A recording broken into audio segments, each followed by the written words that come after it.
Hi, my name is Tatiannasantiago, and I am a proud queer Latino woman from Chicago, Illinois. I am a freshman at Columbia College and studying marketing with a concentration in entertainment. And I also work part time at a pizzeria in the suburbs called Little Italian. As I was a waitress, but because of COVID, now I just answer phones. um, I am proud to be Generation Z. I am proud to be from my era because I feel like my era is the one that's really going to change the world, and it starts with Survivor.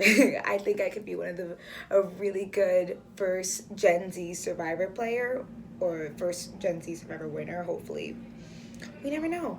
But I feel like I can be a really, really good player and really bring the new aspects of Gen Z, coming up with new ideas, new strategies, trying to change the way that things are perceived. I feel like that is something that I could showcase in the game as well. I am a marketing student, and I feel like the way that I talk to people is very persuasive, and I feel like I can genuinely find connections with people. So using my marketing skills and that ability to talk really well, I genuinely believe that people will come to me and trust me with things, and I could get in on some of the major moves and even decide maybe one time to come up with a major move and get people in on that as well.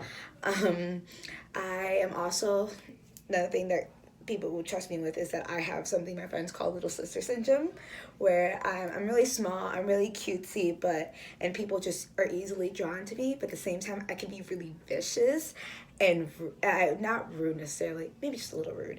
I can be really vicious and manipulative has a negative connotation, but manipulative. I can work people really well. So I feel like that is a great element that I could bring into the game.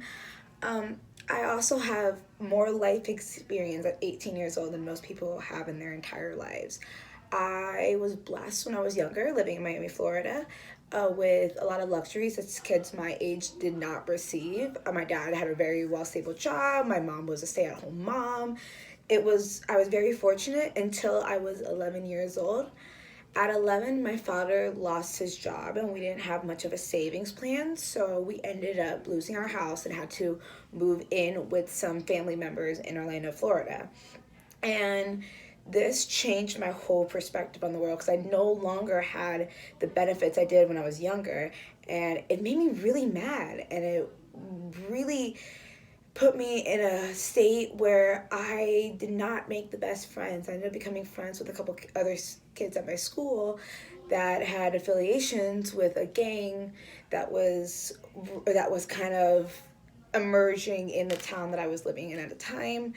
Um, yeah, at 11, I was going to drug dealings. I was attending high school parties, drinking, and it's not something you ever want to see an 11-year-old go through because it's you we haven't reached the maturity level where we understand what is happening. So it got so bad. I knew I hit rock bottom when I was at a dealing for a high school girl whose younger sister was actually in my grade level, and the girl ended up passing away due to an overdose because of the drugs that my friends had sold her. At that moment, I knew that I had fucked up really bad, like really bad. So I told my parents what was going on. Luckily, it was the end of the school year, so my dad took the farthest job away from Florida that he could find at such a short notice, and we moved. We packed like hell. But yeah, even after the move, though, things didn't get a lot easier. My entire life, I've been very big bone. You notice it in my dad and my grandma. We come from a bigger set family. And it got worse in high school. In high school, by the time I was at 16 years old, I was 230 pounds. At 4'11", that weight, my BMI was 50% body fat.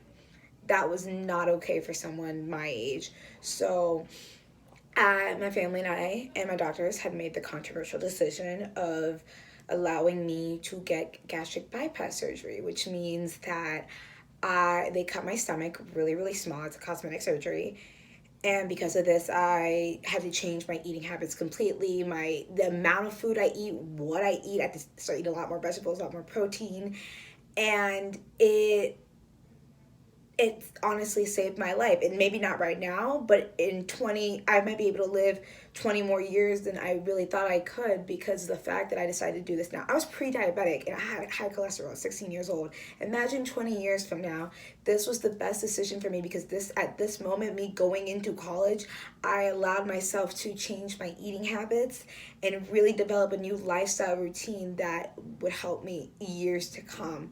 I couldn't have done that in 10 years. It wouldn't have been as easy as it was for me now, but I'm also in the best shape I've ever been in my life at 18 years old. I'm running, I'm working out. I used to coach. I played softball for 6 years, and I actually got better after I lost weight because I got faster. And then now I coach for that team. I was able to finally get back into cheerleading. I used to competitive cheerlead, but because of my weight, I had to quit.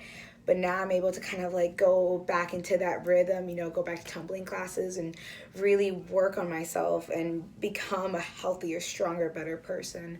Um, so yeah, that's basically my life story. And I feel like with so much that has happened to me, that Survivor would be the perfect place for me to share my story, as well as prove that you can get through so many things, even if you're a kid. That's what Gen Z is. Gen Z is kind of, we face a lot of obstacles, face a lot of battles, but if you push through and come up with new ways and try to better yourself, you can really get through. And I feel like that fight, that heart that my generation has is something that would really work in the game. And that's why I really did want to play. And so my accomplishments, again, I lost 80 pounds since May of 2019, as well as I am extremely smart. I graduated in the top 20% of my, 15% actually of my high school. I graduated with a global scholar certificate, which means that I have a better understanding of the world.